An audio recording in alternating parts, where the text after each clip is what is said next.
The stagecoach lurched to a stop in front of the Sheridan, Wyoming General Store, and Eleanor Walsh pressed her gloved hand against her stomach, feeling the familiar twist of fear that had been her constant companion for 3 months now. She was 22 years old, carrying a secret that could destroy her future before it even began, and about to meet the man who had paid for her passage west with the expectation of a respectable bride. The year was 1882, and women with her particular shame were not welcomed anywhere, least of all in a small frontier town where everyone knew everyone's business. She stepped down from the coach with careful movements, her traveling dress doing its job of concealing what would soon become impossible to hide. The Wyoming air was crisp and clean, so different from the smoky streets of Chicago where her nightmare had begun. Eleanor had been working as a seamstress in a respectable shop when the owner's son had forced himself upon her one evening after the other girls had gone home. She had fought, but he was stronger, and when she realized she was with child, she knew her life in Chicago was over. No one would believe her story. No one ever believed women like her.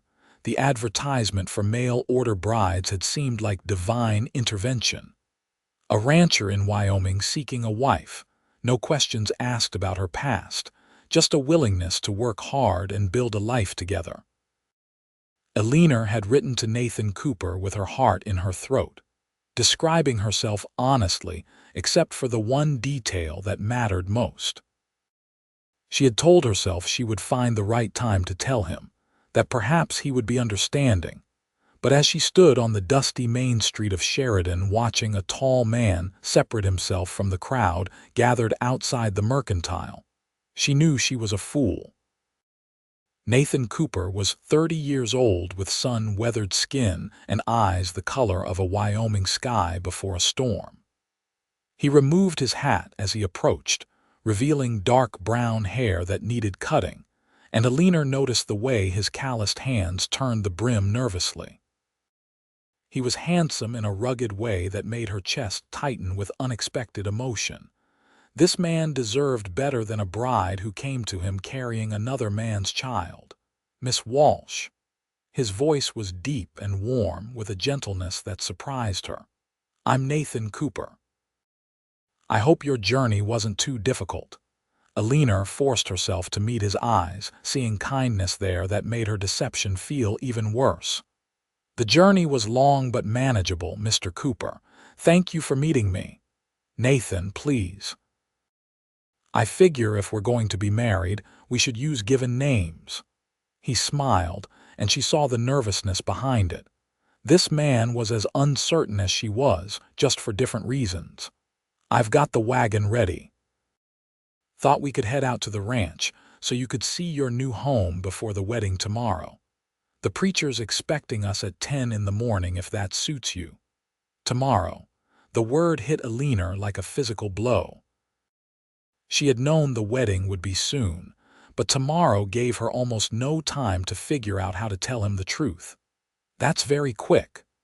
I know it seems rushed, but I figured there was no point in making you wait around town getting nervous. Nathan placed her trunk in the back of the wagon with ease, then offered his hand to help her up onto the seat. If you need more time, though, I understand. This is all happening fast for you. His consideration made everything worse. Eleanor settled herself on the wagon seat, arranging her skirts carefully. She was only 3 months along, but she had always been slender, and she knew it would show soon. Tomorrow is fine. You're right that waiting would only make things more difficult. They rode out of town with the afternoon sun warming Eleanor's face. Nathan pointed out landmarks along the way, his voice carrying genuine pride when he talked about the land. The Cooper Ranch was 5 miles outside of Sheridan, nestled in a valley with mountains rising in the distance. The ranch house was modest but well built, constructed of logs with a wide porch that wrapped around the front. Outbuildings dotted the property, and Eleanor could see cattle grazing in distant pastures. "It's not fancy, but it's solid," Nathan said as he helped her down from the wagon. "I built most of it myself over the past 8 years.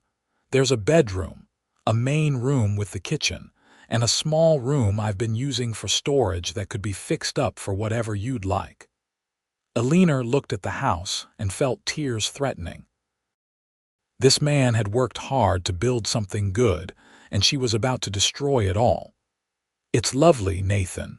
You've done well for yourself." He showed her inside, and Eleanor was pleasantly surprised by how clean and orderly everything was. The furniture was simple but well made, and there were small touches that showed Nathan had tried to make the place welcoming for her. Fresh wildflowers sat in a jar on the kitchen table, and the bedroom had new curtains that looked store-bought. "I've got a woman from town, Mrs. Henderson, who comes out once a week to help with the heavy cleaning," Nathan explained, seeming embarrassed. "I know I'm not much for housekeeping on my own. I hope you won't think I'm expecting you to do everything. This is going to be a partnership, Eleanor. I want you to feel like this is your home too." Eleanor touched the curtains with trembling fingers. Every kind word from Nathan made her secret feel heavier. "You've been very thoughtful. I appreciate that more than you know. I'll sleep in the barn tonight, of course. Give you privacy until after the wedding." Nathan shifted his weight from foot to foot. "I know this isn't how most people get married, but I promise I'll do my best to be a good husband to you. I'll provide for you and protect you, and I hope that maybe over time we can build something real between us." That was when Eleanor broke. She turned away from him, pressing her hand to her mouth to stifle a sob. She could not let this good man marry her under false pretenses. She could not let him speak vows before God tomorrow without knowing what he was truly getting. "Nathan, I have to tell you something." Her voice came out choked and barely audible. "I should have told you before I came here, but I was desperate and scared, and I thought maybe I could find a way to make it work, but I can't. I can't let you marry me without knowing the truth." She heard him step closer, felt his presence behind her. "What truth?" "Eleanor, whatever it is, we can talk about it." Eleanor forced herself to turn and face him, though she could not meet his eyes. "I'm with child, 3 months along. The father was my employer's son in Chicago. He forced himself on me, and when I discovered I was pregnant, I knew I couldn't stay. No one would have believed me if I'd tried to tell the truth. I'd have been thrown out onto the streets with nothing. I saw your advertisement, and I thought maybe I could come here and start over, but I was wrong. You deserve to know before tomorrow. You deserve to have a choice." The silence that followed felt endless. Eleanor kept her eyes fixed on the floor, waiting for Nathan's anger, his disgust, his orders for her to leave. She had prepared herself for this moment every day since boarding the stagecoach in Chicago, but nothing could have truly prepared her for the reality of watching her last hope crumble. "Look at me, Eleanor." His voice was not angry, which confused her enough to raise her eyes. Nathan's face was serious, his jaw tight, but she did not see the condemnation she expected. "Did you have any choice in what happened to you?" he asked quietly. "No, I fought him, but he was stronger. I tried to scream, but he covered my mouth." The words came out in a rush now, the whole terrible story she had kept locked inside. "He threatened me afterward, said no one would believe me if I told. His family owns half of Chicago, and I was just a seamstress. He was right. When I told the other girls at the shop, they said I must have led him on, that I should be grateful he'd even looked at me." Nathan's hands clenched into fists at his sides, and Eleanor flinched, but he made no move toward her. "The man who did this to you is a coward and a criminal. What happened to you isn't your fault, and it isn't shameful. The shame belongs to him." Eleanor stared at Nathan, unable to process what he was saying. "But I'm carrying a child, an illegitimate child. I lied to you by not telling you in my letters. How can you not be angry?" "I'm angry, all right, but not at you." Nathan ran a hand through his hair, his jaw working. "I'm angry at the man who hurt you. I'm angry at the people who blamed you instead of helping you. But you did what you had to do to survive. That takes courage, not shame." "You don't have to marry me," Eleanor said, even though the words felt like they were tearing her apart. "I understand if you want me to leave. I can try to find work in town or maybe move on to somewhere else."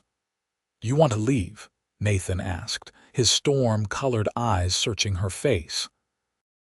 Eleanor thought about lying, about making this easier for him, but she had already told enough lies. "No, I want to stay. I want the life you described in your letters, the partnership and the home and the chance to build something good. But I won't trap you into something you don't want."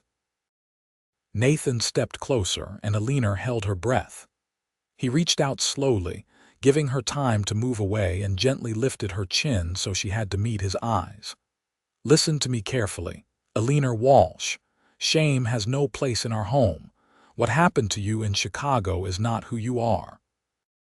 You're a brave woman who survived something terrible and found the strength to keep going. The child you're carrying is innocent, and if you'll still have me, I'll marry you tomorrow and raise that baby as my own. No one in this town needs to know anything different. As far as anyone is concerned, the child will be ours." Eleanor felt tears streaming down her face, unable to stop them.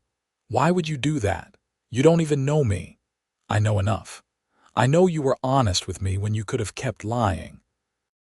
I know you were willing to give me a choice even though it would have cost you everything. That tells me what kind of person you are." Nathan's thumb brushed away one of her tears with unexpected tenderness. "And maybe this is going to sound strange, but I think we might be able to help each other. You need a home and protection. I need a partner to build a life with. We can start there and see where it leads. What if you come to resent me? What if you meet the child and can't love it because of how it came to be?" Eleanor had to ask the hard questions, even though part of her wanted to just accept this miracle and not question it. Nathan was quiet for a moment, thinking. "My pa used to have a saying. He said you can't choose the hand you're dealt, but you can choose how you play it. This child didn't choose how it came into the world, but it's here now, and it deserves a chance at a good life. I figure I can give it that. As for resentment, I suppose that's always a risk in any marriage, but I'd rather take the risk with someone honest than spend my life with someone who kept such a big secret." Eleanor wanted to believe him so badly it physically hurt. "Are you sure? This is a huge thing to take on. People will count months. They'll talk. Let them talk. We'll say the baby came early. It happens often enough that no one will question it too hard, and if they do, that's their problem, not ours." Nathan's hand moved from her chin to cup her cheek, and Eleanor found herself leaning into the warmth of it without thinking. "I'm not saying this is going to be easy. We've got a lot to figure out and we're basically strangers, but I'd like to try if you would." Eleanor covered his hand with hers, feeling the calluses from years of hard work. "I'd like to try too, and Nathan, thank you. I never expected kindness like this. I never expected someone to believe me. Then the people you knew before weren't worth knowing." Nathan smiled, and Eleanor saw the worry lines around his eyes ease a little. "How about we start over? I'll make us some dinner, we can talk properly, and tomorrow we'll get married like we planned. The only difference is now we're going into it with honesty between us." They spent the evening sitting at the kitchen table, while Nathan cooked a surprisingly good beef stew. Eleanor learned that he had come to Wyoming from Missouri 8 years earlier, looking to build something of his own. His parents had died when he was young, and he had been raised by an uncle who taught him about ranching. He had saved every penny for years before buying this land and starting his herd with just a dozen cattle. Now he had over 100 head and was making a decent living. Eleanor told him about growing up in Chicago, the daughter of a factory worker who drank too much and a mother who took in washing to make ends meet. She had learned to sew from her mother and had been proud to get the job at the dress shop, thinking it was her chance for a better life. She did not go into detail about that terrible evening, and Nathan did not push her, but she saw the anger that flickered in his eyes whenever she mentioned her attacker. "You have family back in Chicago who will worry about you?" Nathan asked as they cleaned up after dinner. Eleanor shook her head. "My mother died 2 years ago. My father passed when I was 16. I had some friends, but after what happened, they made it clear I wasn't welcome anymore. There's no one who will miss me." "That's their loss," Nathan said firmly. "And for what it's worth, I'm glad you're here. I know the circumstances aren't good, but I think maybe we can make something good come from all this bad." Eleanor felt a flutter of hope in her chest, fragile and new but real. "I think maybe we can too." That night, Eleanor lay in Nathan's bed while he slept in the barn as promised, and for the first time in months, she felt the tight knot of fear in her stomach begin to loosen. Tomorrow, she would become Eleanor Cooper, and the child she carried would have a name and a father who chose to claim it. It was more than she had dared to dream. The morning of the wedding dawned clear and bright, with the kind of endless blue sky that seemed unique to Wyoming. Eleanor dressed in her best gown, a pale green dress she had made herself before everything fell apart. It was a little tight around the middle now, but the full skirt hid the small swell of her belly. She twisted her auburn hair into a simple style and pinched her cheeks for color, wishing she had a mirror to check her appearance.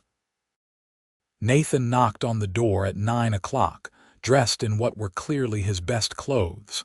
His hair was neatly combed and he had shaved, revealing a strong jawline. He looked at Eleanor with open admiration that made her blush. "You look beautiful," he said simply, offering his arm. "Ready to become Mrs. Cooper?" Eleanor took his arm, feeling the solid strength of him. "Ready as I'll ever be." They rode into Sheridan together, and Eleanor tried not to think about the people who would be watching, judging, wondering about the quick wedding. Nathan seemed to sense her nervousness because he covered her hand with his own. "Remember, shame has no place in our home," he said quietly. "Hold your head up, Eleanor. You've got nothing to be ashamed of." The wedding was held in the small church at the center of town, with only a handful of people in attendance. The preacher, Reverend Matthews, was an older man with kind eyes who did not ask awkward questions. Mrs. Henderson, the woman who helped Nathan with housework, attended with her husband, both of them smiling warmly at Eleanor. A few other ranchers Nathan knew stood in the back, clearly there to support him.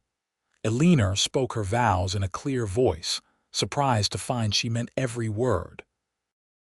Nathan's voice was steady and sure when he promised to love and cherish her, to protect and provide for her. When the preacher pronounced them husband and wife, Nathan kissed her gently, and Eleanor felt something shift inside her. This was real. This was her life now, Mrs. Henderson hugged Eleanor after the ceremony, whispering, "Nathan's a good man. You've done well for yourself, dear. Welcome to Sheridan." They signed the marriage certificate, making everything legal and official, and then Nathan helped Eleanor back into the wagon for the ride home. As they left town, Eleanor looked back at the church and felt like she was leaving her old life behind for good. She was Eleanor Cooper now, wife to a rancher, soon to be mother to a child who would never know it was unwanted. The first few weeks of marriage were an adjustment for both of them. Nathan was true to his word about their partnership, never making demands or expecting more than Eleanor could give. They settled into a comfortable routine where Eleanor took over the cooking and lighter household chores while Nathan worked the ranch. In the evenings, they would sit on the porch and talk, learning more about each other with each passing day. Nathan insisted on being careful with Eleanor as her pregnancy progressed. He would not let her lift anything heavy or work herself too hard, and he made sure she ate well and rested. Eleanor was not used to such consideration, and sometimes it brought tears to her eyes. The baby inside her was growing stronger, and when she felt the first flutter of movement at 4 months, she found herself placing a protective hand over her stomach. One evening, as they sat watching the sunset paint the mountains gold and purple, Eleanor felt the baby kick strongly. Without thinking, she gasped and pressed her hand to her belly. Nathan looked over in concern. "Are you all right? Is something wrong?" Eleanor shook her head, feeling a smile break across her face despite herself. "No, nothing's wrong. The baby just kicked. It's getting stronger." Nathan looked at her belly, and Eleanor saw a mix of emotions cross his face. "Can you feel it from the outside yet?" "I think so." "Would you like to try?" Eleanor held her breath, waiting to see if he would accept this offering. It was one thing to say he would raise the child as his own. It was another to truly embrace it. Nathan hesitated only a moment before reaching out and placing his large, calloused hand on Eleanor's stomach. They sat there in silence for a long moment, and then the baby kicked again, right against Nathan's palm. Eleanor saw his eyes widen in wonder. "That's amazing," he breathed. "That's a strong kick, must be a fighter." Eleanor felt tears prick her eyes, just like its father will be. Nathan looked up at her, and the emotion in his eyes made her breath catch. "And its mother. Don't sell yourself short, Eleanor. You're the strongest person I know." That night marked a shift in their relationship. Nathan started asking about the baby more often, making plans for where they would put the cradle and what supplies they would need. He cleared out the small storage room and began building furniture for the nursery, working by lamplight after his ranch duties were done. Eleanor watched him sand wood and fit joints with careful precision, and she felt herself falling in love with her husband. It was a gradual thing, this love. It started with respect and gratitude, but it grew into something deeper with each kindness, each moment of understanding, each night spent talking until the stars wheeled overhead. Eleanor found herself watching for Nathan's return from the range each evening, felt her heart lift when she heard his boots on the porch.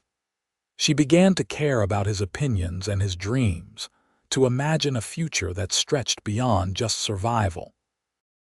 She thought Nathan might be feeling the same way based on the looks he gave her when he thought she was not watching, the way he found excuses to touch her hand or brush past her in the kitchen. But neither of them spoke of it, as if putting words to these growing feelings might somehow break the spell. Winter came early to Wyoming that year, with snow falling in October and temperatures dropping fast. Nathan made sure the ranch was prepared, bringing the cattle closer to the barn and stacking firewood high against the house. Eleanor was 6 months pregnant now, her belly round and obvious, and Nathan fussed over her constantly. "You should stay inside where it's warm," he told her one morning as he prepared to check on the cattle. "The temperatures dropped overnight, and I don't want you slipping on ice." Eleanor looked out at the winter wonderland that had transformed the ranch overnight. "I'll be careful. I just want to check on the chickens and gather eggs. I'll do it when I get back. You rest." Nathan pulled on his heavy coat and gloves, then paused. He walked over to Eleanor and kissed her forehead, a gesture that had become common between them. "I'll be back by noon. If you need anything, fire 3 shots and I'll come running." Eleanor touched his arm, worry gnawing at her. "Be careful out there, the snow's deep. Always am." Nathan smiled at her, and Eleanor felt her heart turn over in her chest. She was definitely in love with her husband, she realized. Completely and hopelessly in love. Nathan left, and Eleanor tried to keep herself busy with indoor tasks, but she found herself constantly moving to the window to look out at the white landscape. The morning wore on with no sign of Nathan's return, and by the time the clock showed 1 in the afternoon, Eleanor was genuinely worried. By 2 o'clock she was pacing. Nathan had said noon. Something was wrong. She knew it in her bones. Eleanor pulled on her warmest clothes, wrapping a shawl over her coat, and stepped out onto the porch. The cold hit her like a slap, stealing her breath, but she pushed forward. She grabbed the rifle from just inside the door and fired 3 shots into the air, the sound echoing across the valley. She waited, straining her ears for any response, but heard nothing. Eleanor knew she should stay at the house like Nathan would want, but the thought of him hurt and alone somewhere in the snow was unbearable. She compromised by only going as far as the barn to saddle one of the horses. The mare was reluctant to go out into the cold, but Eleanor was persistent. She managed to get the horse saddled, though her pregnant belly made everything more difficult. She was just leading the mare out of the barn when she heard a sound that made her blood run cold. A gunshot, faint and far off, from the direction of the northern pasture. Eleanor made a decision that Nathan would probably have her hide for later. She climbed onto the horse, which was not easy in her condition, and urged the mare toward the sound. The snow was deep enough that the horse had to work hard to push through it, but Eleanor kept going, following the fence line that led to the northern range. She found Nathan 15 minutes later, and the sight made her heart stop. He was on the ground next to his horse, which was also down and breathing hard. Nathan's leg was trapped beneath the animal, and even from a distance, Eleanor could see the pain in his face. She disarmed as quickly as she dared and rushed to his side. "Eleanor, what are you doing out here?"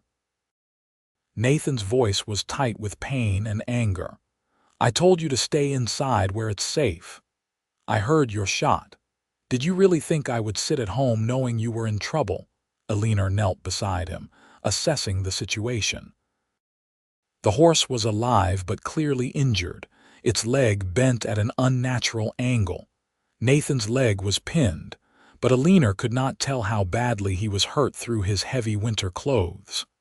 The horse slipped on ice and went down. "My leg's trapped, but I don't think it's broken. I fired the shot hoping someone might hear, but I didn't think it would be you." Nathan grabbed her hand. "You shouldn't be out here in your condition. If something happened to you or the baby because of me, I'd never forgive myself." "Nothing's going to happen to us, but I need to get this horse off you." Eleanor looked at the situation, her mind racing. The horse was too heavy for her to move alone, especially pregnant.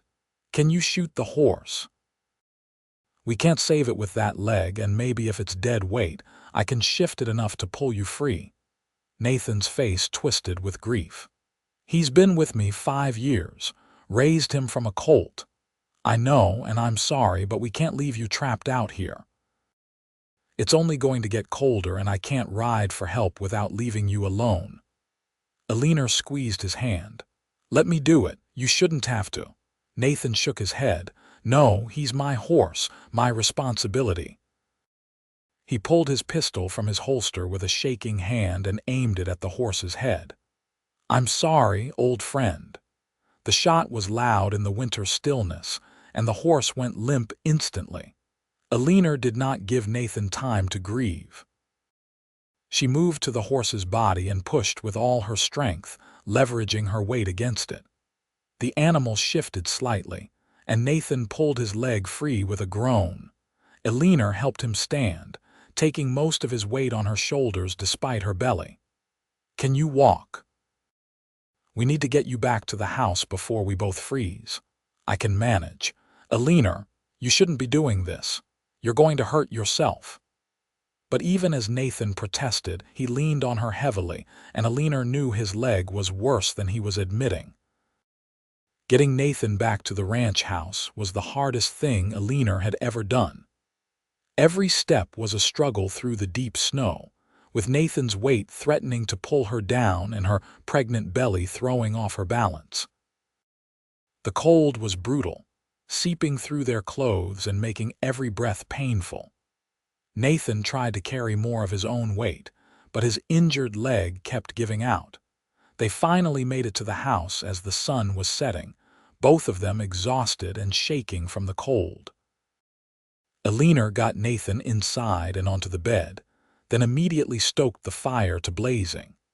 She brought him hot water and helped him remove his wet clothes, trying not to react when she saw the massive bruise spreading across his thigh. The skin was unbroken, which was good, but the muscle was badly damaged.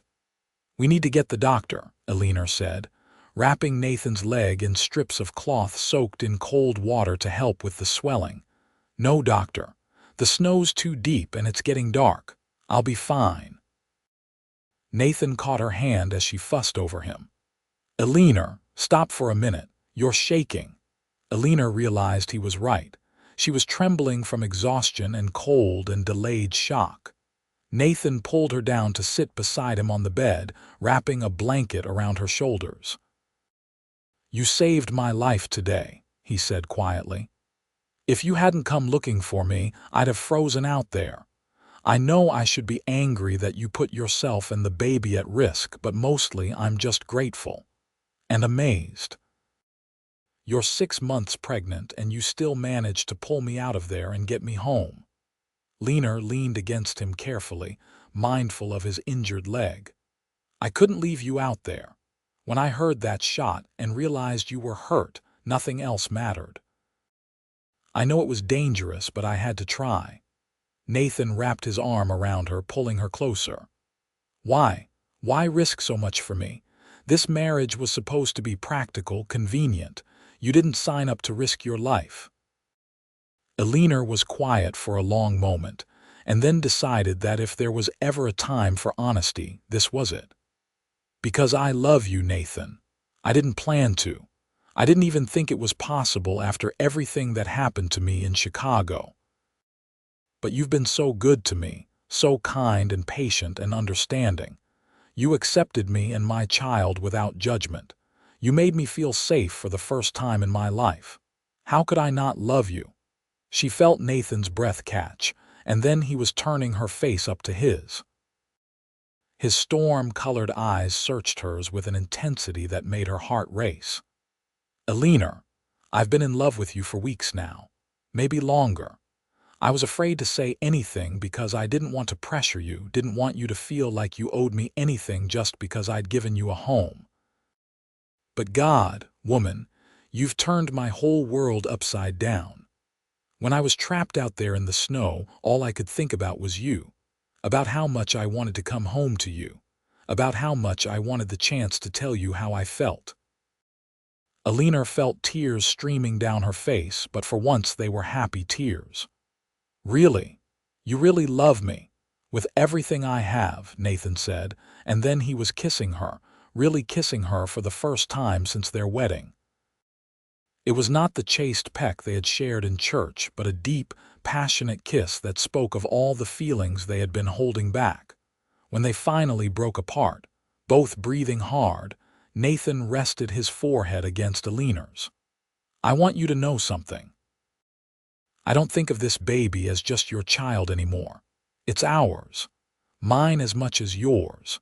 When this baby is born, I'm going to be its father in every way that matters." Eleanor sobbed and kissed him again, pouring all her love and gratitude and hope into it. They held each other as the fire crackled and the snow fell outside. Two people who had found something neither expected when they entered into a convenient marriage. Nathan's leg took weeks to heal properly, and Eleanor refused to let him do more than light tasks during that time. She took on more of the ranch work herself, insisting she was perfectly capable despite her growing belly. Nathan grumbled about it constantly, but seemed secretly pleased by her stubbornness. "You're the most hard-headed woman I've ever met," he told her one afternoon as she came in from feeding the chickens, her cheeks red from the cold.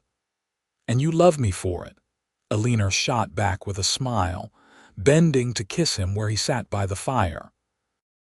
"That I do," Nathan agreed, pulling her down into his lap carefully. "That I do." As Eleanor's pregnancy progressed into the final months, Nathan became even more attentive. He read to her in the evenings from the few books they owned, and he talked to her belly, telling the baby stories about the ranch and the life they would have together. Eleanor loved watching him like this, seeing the anticipation and love in his face when he talked about their child.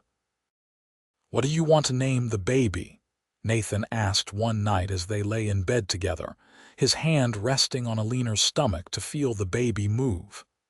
"I've been thinking about that," Eleanor admitted. "If it's a boy, I'd like to name him James after my father. He wasn't perfect, but he loved my mother and me the best he could. If it's a girl, maybe Rose. I've always loved that name." "James or Rose Cooper," Nathan said, testing the names. "I like both. This child's lucky to have you as a mother, Eleanor. I hope you know that." Eleanor turned to face him in the darkness. "And lucky to have you as a father. You've given us both more than I ever dreamed possible." The baby came in early March, arriving 3 weeks ahead of when Eleanor expected. Nathan had ridden into town for supplies when Eleanor felt the first contraction, a tightening across her belly that made her stop in the middle of making bread. She stood still, waiting, and when another pain came 15 minutes later, she knew it was time. She managed to get a message to Nathan through a neighbor boy who happened to be passing by looking for a lost calf, and then she prepared herself to wait. Mrs. Henderson arrived within an hour, bringing her daughter Sarah, who had experience as a midwife. Between contractions, Eleanor was grateful for their competent presence. Nathan burst through the door an hour later, his face pale with worry. "Eleanor, where is she? Is she all right?" "She's in the bedroom and she's doing fine," Mrs. Henderson said, blocking his path. "But you can't go in there right now. Childbirth is women's work." "The hell it is," Nathan said, surprising everyone with his vehemence. "That's my wife in there and our child being born. I'm going in." Mrs. Henderson looked scandalized, but Sarah laughed. "Let him go, Mother. If the man wants to be there for his wife, who are we to stop him?" Nathan pushed into the bedroom and went straight to Eleanor's side, taking her hand. She was sweating and pale, her hair plastered to her forehead, but she smiled when she saw him. "You're here," she breathed. "I was afraid you wouldn't make it back in time. Wild horses couldn't keep me away." Nathan kissed her forehead, then looked at Sarah. "What can I do to help?" Sarah gave him instructions, and Nathan followed them without hesitation. He supported Eleanor through contractions, wiped her face with cool cloths, and spoke encouraging words when she was ready to give up. Labor was long and difficult, lasting into the night, but finally, just as the clock struck midnight, the baby was born. The cry that filled the room was strong and healthy, and Eleanor sobbed with relief. Sarah wrapped the baby and handed it to Eleanor, who looked down at the tiny face with wonder. "It's a boy," Sarah announced. "A healthy baby boy." Eleanor looked at Nathan, who was staring at the baby with tears streaming down his face. "James," she said softly. "His name is James Cooper." Nathan reached out with a shaking hand and touched the baby's tiny fist. James immediately grabbed Nathan's finger with surprising strength, and Eleanor saw Nathan's face crumble with emotion. "Hello, son," Nathan whispered. "Welcome to the family. I'm your pa, and I promise I'm going to spend every day of my life making sure you know you're loved and wanted." Eleanor felt her heart overflow as she watched her husband fall completely in love with their son. James had Nathan's strong grip already, and as she looked at his tiny face, Eleanor thought she could see a hint of her own auburn hair beneath the downy baby fuzz. This child was a part of both of them now, bound not by blood but by choice and love. Mrs. Henderson and Sarah left once they were sure Eleanor and the baby were stable, promising to return the next day to check on them. Nathan refused to leave Eleanor's side, sitting in the chair next to the bed and watching her and James with devoted attention. "You should sleep," Eleanor told him, exhausted but unable to look away from her son's perfect face. "You've been awake as long as I have." "I'll sleep when you sleep," Nathan said. "Right now, I just want to look at you both. I want to remember this moment forever." Eleanor reached out and took Nathan's hand. "Thank you for being here, for choosing us, for making all of this possible. You don't have to thank me. Being your husband and James's father is the greatest honor of my life."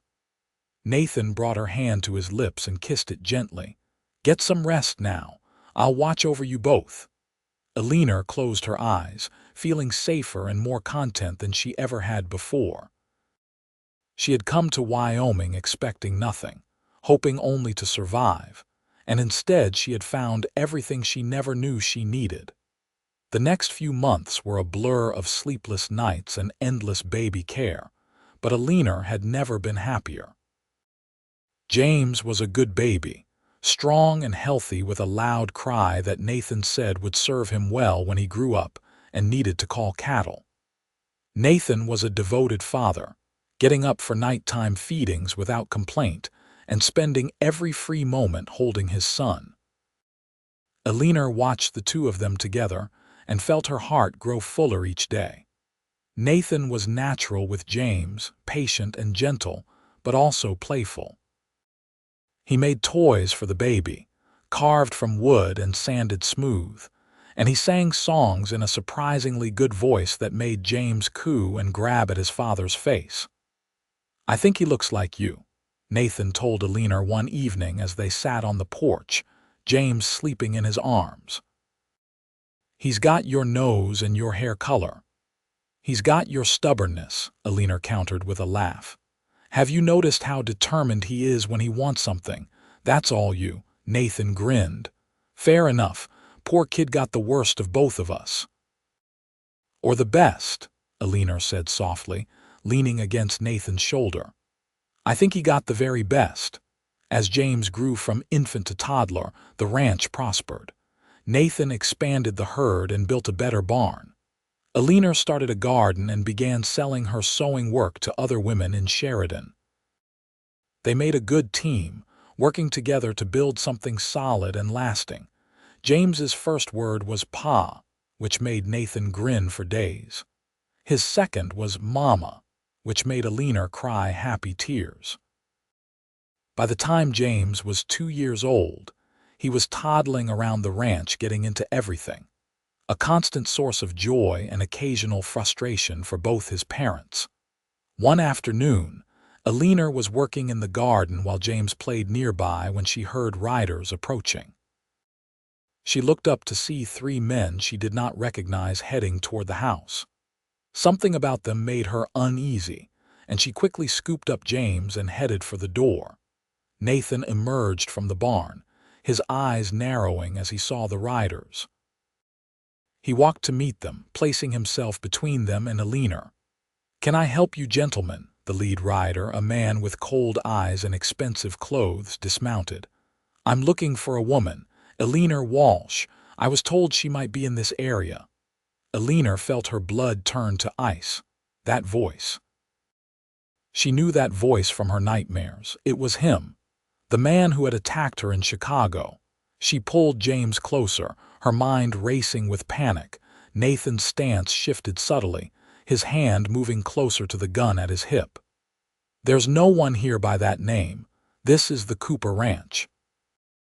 "My wife's name is Eleanor Cooper." The man smiled, but there was no warmth in it. "I see. Then perhaps I should speak with Mrs. Cooper. I've come a long way to find her." "Why?" Nathan's voice was hard as stone. "What business could you possibly have with my wife?" Eleanor knew she had to face this. She handed James to Mrs. Henderson, who had appeared from the house with fear in her eyes and walked to stand beside Nathan. "I'm Eleanor Cooper. What do you want?" The man's eyes lit up with recognition and something darker. "Eleanor, I've been searching for you for 2 years. When you disappeared from Chicago, I thought I'd never find you, But then I heard rumors about a woman matching your description who'd come west as a mail-order bride. It took some time, but here we are." "State your business and leave," Nathan said, his voice dangerous. "My wife has nothing to say to you." "I think she has quite a lot to say, actually." The man's smile turned ugly. "You see, Eleanor and I have a history. She left Chicago carrying my child. I'm here to claim what's mine." Eleanor felt Nathan go rigid beside her. "You're him. The man who attacked my wife." "Attacked? Is that what she told you?" The man laughed. "We had a relationship. She was working in my father's shop and we became involved. When she got pregnant, she ran away rather than face the consequences. I'm here to take her and my son back to Chicago where they belong." "Liar!" Eleanor's voice rang out clear and strong, her fear burning away in a wave of rage. "You forced yourself on me. You threatened me. You told me no one would believe me if I told the truth about what you did. Well, someone believes me now. My husband believes me, and I'll die before I let you take my son." "Your son?" The man's eyes flicked to the house where Mrs. Henderson stood holding James. "He's my blood, mine by law, and as for you, Eleanor, you're a fallen woman. No court would let you keep a child out of wedlock, but I'm willing to be generous. Come back to Chicago with me, marry me properly, and I'll legitimize the boy." Nathan moved so fast Eleanor barely saw it. One moment he was beside her. The next he had the man by his expensive shirt, lifting him nearly off his feet. "You listen to me very carefully. Eleanor is my wife legally and before God. James is my son legally and before God. You have no claim on either of them. What you did to Eleanor was rape, and if there was any justice in this world, you'd hang for it. But I'll settle for you getting on your horse and riding out of here before I forget I'm a civilized man." The man's companions reached for their guns, but Nathan was faster. His pistol was out and aimed before they could clear leather. "I wouldn't. My wife is an excellent shot, and she's got a rifle trained on you from the house right now. Plus, I've got 2 ranch hands in the barn who are probably wondering if they should join this party. You're outnumbered and outgunned." Eleanor glanced back and saw that Nathan was not bluffing. She had grabbed her rifle on instinct when she came outside, and 2 of Nathan's men had indeed appeared from the barn with weapons ready. The man from Chicago seemed to realize he was beat. "This isn't over," he spat as Nathan released him. "I have rights." "You have nothing," Eleanor said coldly. "James was born 7 months after my marriage to Nathan. Everyone in Sheridan knows he's Nathan's son. You have no proof otherwise, and even if you did, I'd stand up in any court and tell them what you did to me. I'm not a frightened seamstress anymore. I'm a rancher's wife with a husband who believes me and a community that respects me. You're nothing but a rapist from Chicago with no power here." The man's face turned purple with rage, but he could see he had lost. He mounted his horse, his companions following suit. "You'll regret this, both of you." "The only thing I regret is not shooting you where you stand," Nathan said, "but I'm giving you a chance to leave with your life. I suggest you take it and never come back to Wyoming, because if I see you near my family again, I won't be so generous." They watched the 3 men ride away, not moving until they were out of sight. Then Eleanor's legs gave out and Nathan caught her, holding her tight against him. "It's over," he murmured into her hair. "He's gone and he's not coming back. You were so brave, Eleanor. I'm so proud of you." Eleanor clung to him, shaking with reaction. "What if he tries to take James? What if he goes to the law?" "He won't. He's got no case and he knows it. Everything you said was true. James is legally mine. We have a marriage certificate and a birth certificate that proves it. And even if he tried something, I'd protect you both with my life." Nathan pulled back to look at her, his eyes fierce. "No one is taking our son. No one is hurting you ever again. I promise you that." Eleanor kissed him, pouring all her fear and relief and love into it. Mrs. Henderson brought James out, and Eleanor took her son in her arms, holding him close. Nathan wrapped his arms around both of them, creating a protective circle. "This is our family," Nathan said quietly. "Nothing and no one will tear it apart." The man from Chicago never returned, and as weeks turned into months, Eleanor finally began to believe she was truly safe. Nathan increased security around the ranch for a while, just to be sure, but eventually life returned to normal.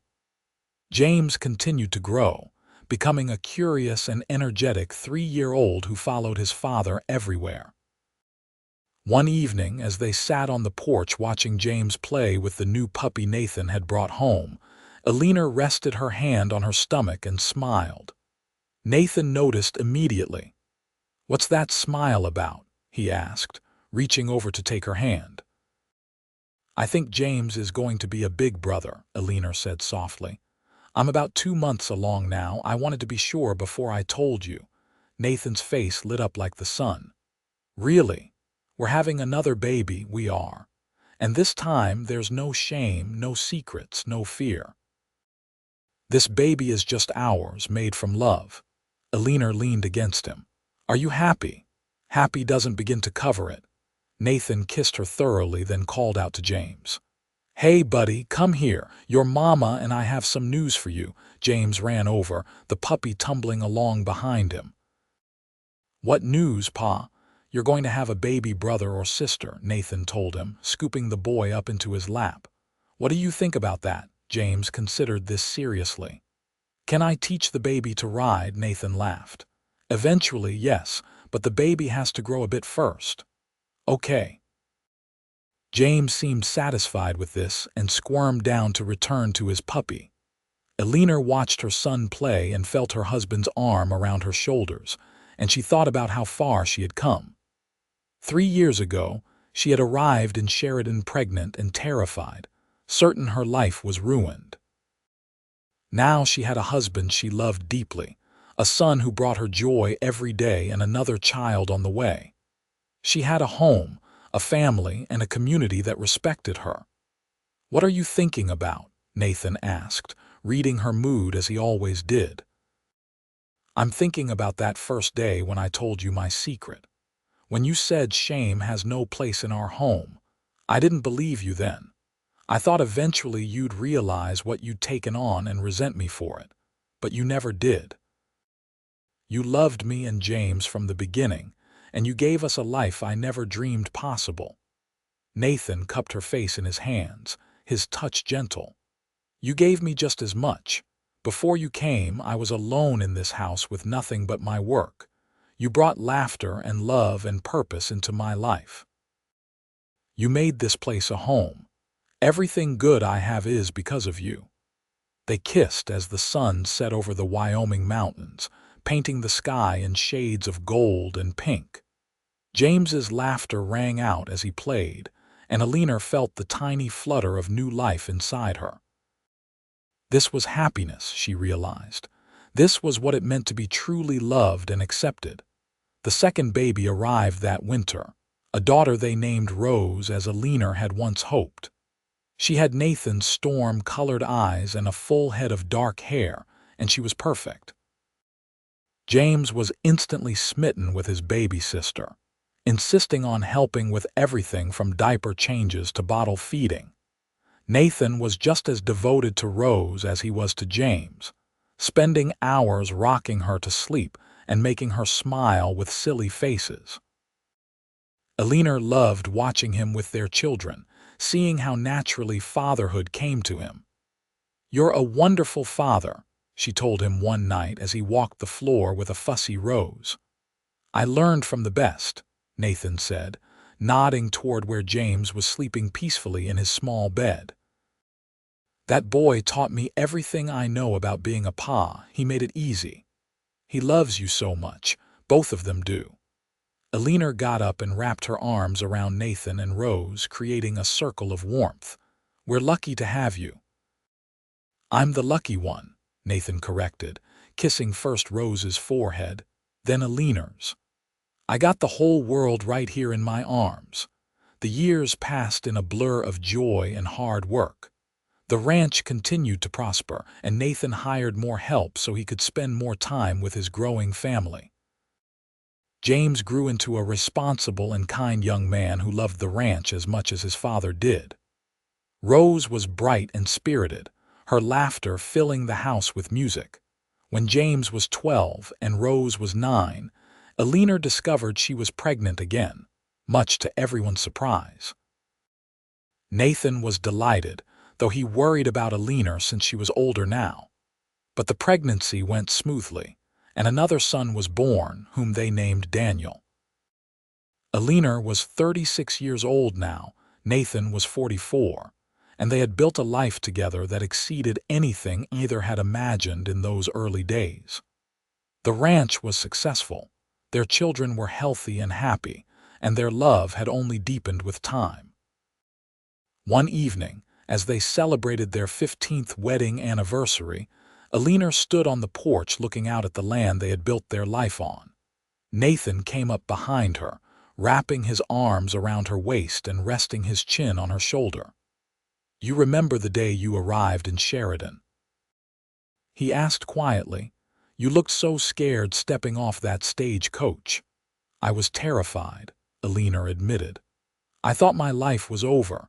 I thought I'd never be happy again after what happened in Chicago. And then you said those words that changed everything. Shame has no place in our home." "You meant it, Nathan. You really meant it." "Of course I meant it. Shame never belonged in your story, Eleanor. You survived something terrible and came out stronger. That's not shameful. That's heroic." Nathan turned her to face him, his hands gentle on her shoulders. "These past 15 years have been the best of my life. You and our children are my whole world. I'd do it all again in a heartbeat." Eleanor looked up at her husband, seeing the gray threading through his dark hair and the lines around his eyes, marks of a life well lived. "I love you, Nathan Cooper. I loved you then, and I love you even more now. Thank you for giving me a home, a family, and a life worth living." "I love you too, Eleanor Cooper, always and forever." They kissed as the sun set over their land, the house behind them filled with the sounds of their children laughing and playing. James was teaching Rose how to play chess while baby Daniel gurgled happily in his cradle. This was their legacy, built on love and acceptance, and the simple truth that shame had no place in a home founded on compassion. As the stars came out over Wyoming, Eleanor thought about that frightened girl who had stepped off the stagecoach so many years ago. She wished she could tell that girl that everything would be all right, that she would find love and acceptance beyond her wildest dreams, that her story would have a happy ending after all. But then again, that girl had been brave enough to take the chance, to reach for hope even when it seemed impossible. And that bravery had led her here, to this porch, to this man, to this beautiful life. Eleanor rested her head on Nathan's shoulder, listening to the sounds of their children inside, and smiled. This was her happily ever after, and it was everything she had never dared to dream. 20 years passed, bringing more joy and occasional challenges as all lives do. James grew into a man and married a schoolteacher from Sheridan named Margaret. They built a house on the far end of the Cooper property and started their own family, giving Nathan and Eleanor their first grandchildren. Rose showed a talent for horses and helped train the ranch stock, eventually marrying a neighboring rancher's son and settling nearby. Daniel, the surprise baby who had arrived when Eleanor thought her childbearing years were done, was 17 now and talking about going to agricultural college to learn new ranching techniques. Eleanor was 51 years old, her auburn hair streaked with silver, but she was still strong and active, still working alongside Nathan on the ranch they had built together. Nathan was 59. His dark hair now more gray than brown, but his eyes were still that beautiful storm color, and his love for Eleanor had never wavered. They sat on their porch one warm summer evening, watching James's children playing in the yard while Rose's family came up the road for Sunday dinner. Daniel was in the barn working on a project, and Eleanor could hear him whistling one of the songs Nathan used to sing to the children when they were small. "Look at what we built," Nathan said quietly, taking Eleanor's hand in his. 3 children, 6 grandchildren so far, a successful ranch, and a family that loves each other. Not bad for a mail-order bride and a lonely rancher. Eleanor squeezed his hand, remembering that terrified young woman who had arrived in Sheridan carrying a shameful secret. "You gave me all of this. You took a chance on me when you had every reason not to. You loved James as your own from the moment he was born. You created a home where shame truly had no place." "We built this together," Nathan corrected. "You brought just as much to this partnership as I did. Your courage, your strength, your love. I was just smart enough to recognize what a gift I was being given." Their children and grandchildren gathered for dinner, filling the house with noise and laughter. James's wife, Margaret, helped Eleanor in the kitchen while the men talked about cattle prices and water rights. The grandchildren ran wild, burning off energy before being called to the table. Rose was pregnant again, glowing with it, and her husband fussed over her in a way that reminded Eleanor of how Nathan had treated her during her pregnancies. As they all sat down to eat, Nathan stood and raised his glass. "I want to make a toast.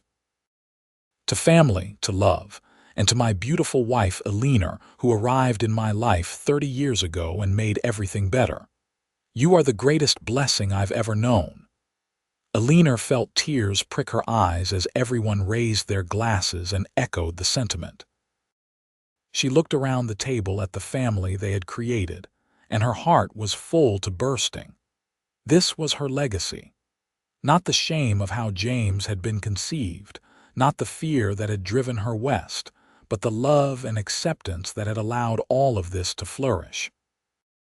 After dinner, Eleanor and Nathan walked together through the fields as the sun set, a ritual they had maintained for decades. They held hands, comfortable in the silence that came from years of knowing each other's thoughts and hearts. "What are you thinking about?" Nathan asked eventually, though Eleanor suspected he already knew.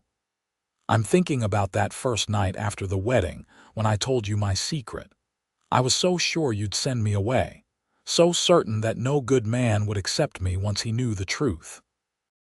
Eleanor stopped walking and turned to face her husband. "But you didn't. You said shame has no place in our home, and you meant it. You built a life with me where I never had to feel ashamed again. Where our son grew up knowing he was wanted and loved. Where our children and grandchildren live without fear or shame. That's your real legacy, Nathan. Not the ranch or the cattle or the land. It's the love and acceptance you showed me that first day and every day since."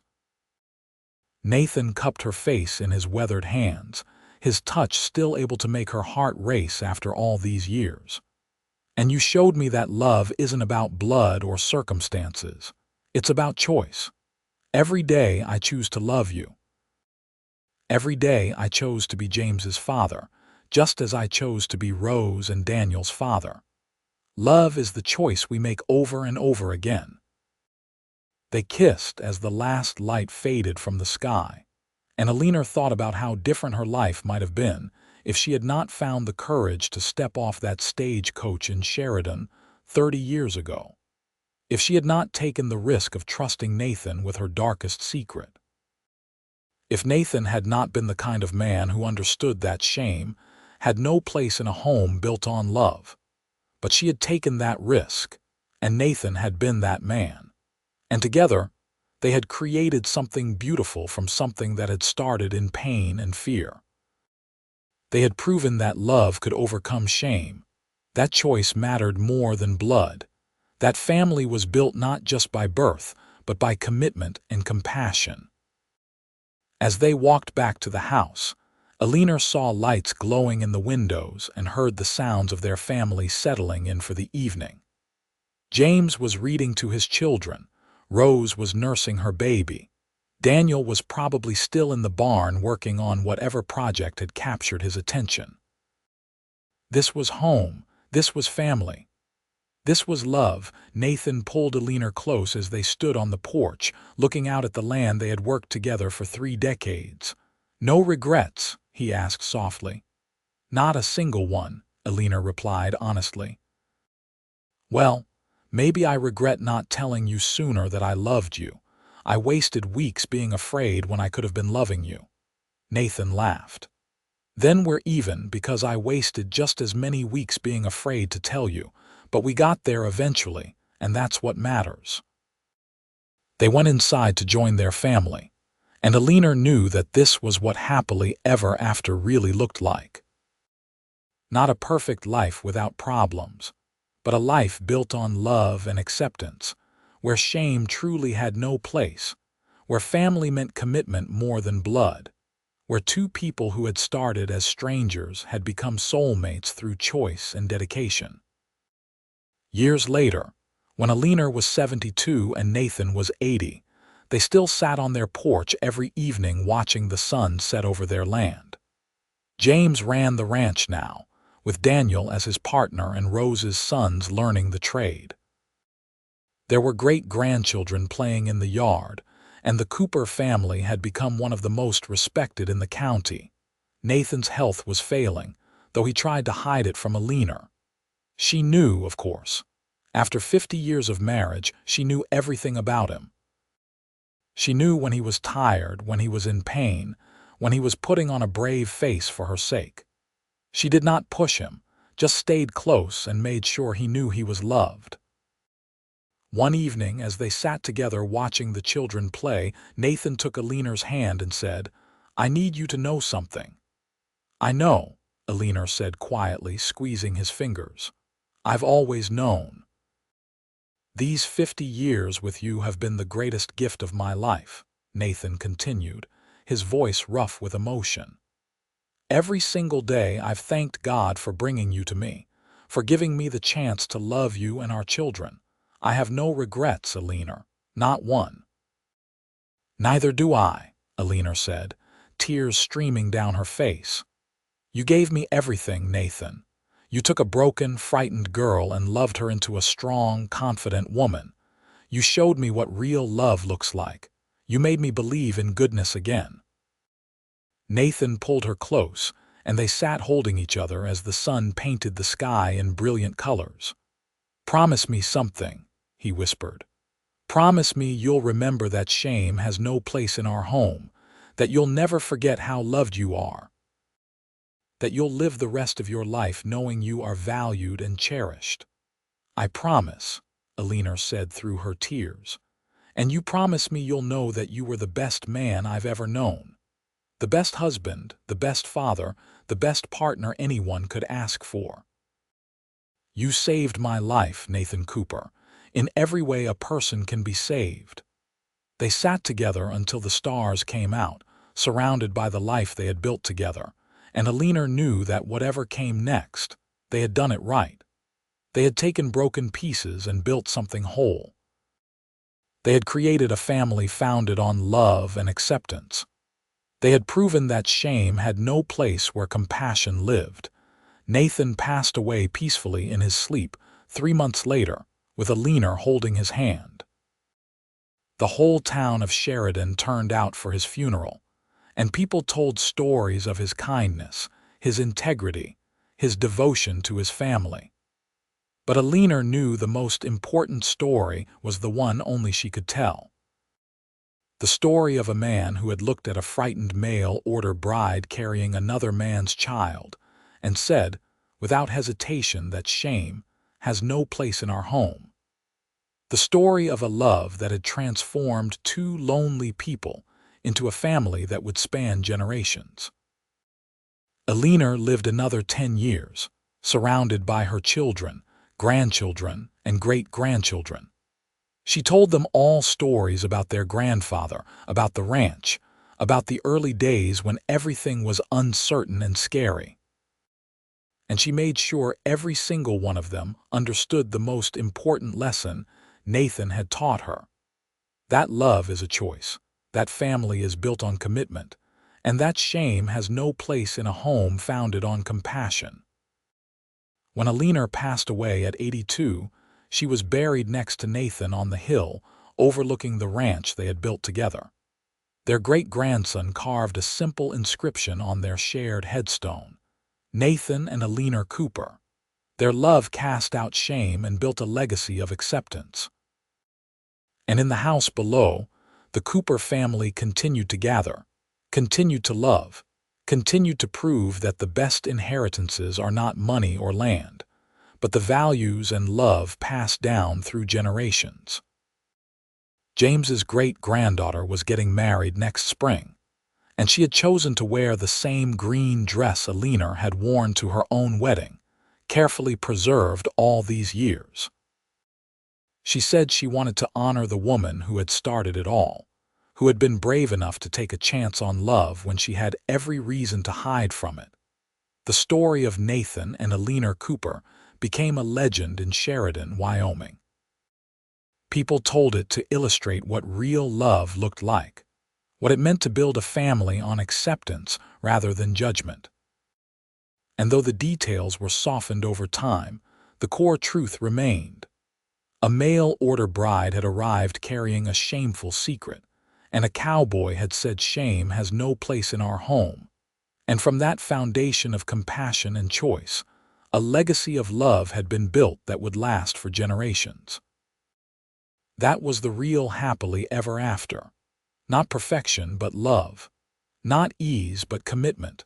Not blood alone, but the family we choose to build through acceptance and compassion. And in the end, that was more than enough. It was everything.